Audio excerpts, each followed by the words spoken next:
کہ ہمارے پیغام سے یہاں قرآن و حدیث بیان ہوتا ہے، وہاں اولیاء کرام رضوان اللہ علیہم اجمعین رحمہم اللہ تبارک و تعالی ان کا ذکر خیر بھی جاری رہتا ہے۔ تو امام ابن قیم نے اپنی کتاب مدارج میں لکھا ہے کہ میری ساری زندگی کا نچوڑ یہ ہے کہ انسان کو اور انسان کے دل کو اور انسان کے وجود اور روح کو دنیا میں سب سے زیادہ فائدہ دینے والی چیز وہ قرآن شریف کی تلاوت ہے۔ سبحان اللہ۔ لیکن وہ تدبر سے ہو، تدبر کا معنی کہ انسان کو پتہ ہو میں نے کیا پڑھا، ترجمہ اس کو آتا ہو، تفسیر اور معنی پہ اس کی نظر ہو۔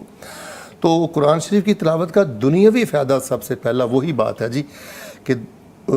دنیا سکون کے لیے مارے مارے پھرتی ہے، سکون نصیب ہوتا ہے، اطمینان ملتا ہے،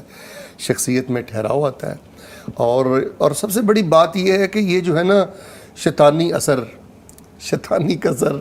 جنات اور یہ جس طرح کے چیلے بیلے ہیں، یہ پھر جہاں تلاوت ہوتی ہے یہ وہاں نہیں ہوتے، وہاں رحمت کے فرشتوں کا نزول ہوتا ہے، رحمت کے فرشتے اترتے ہیں۔ اور ایک صحیح مسلم شریف میں حدیث ہے، رسول پاک علیہ السلام نے فرمایا کہ جب لوگ بیٹھ کر قرآن شریف کی تلاوت کرتے ہیں تو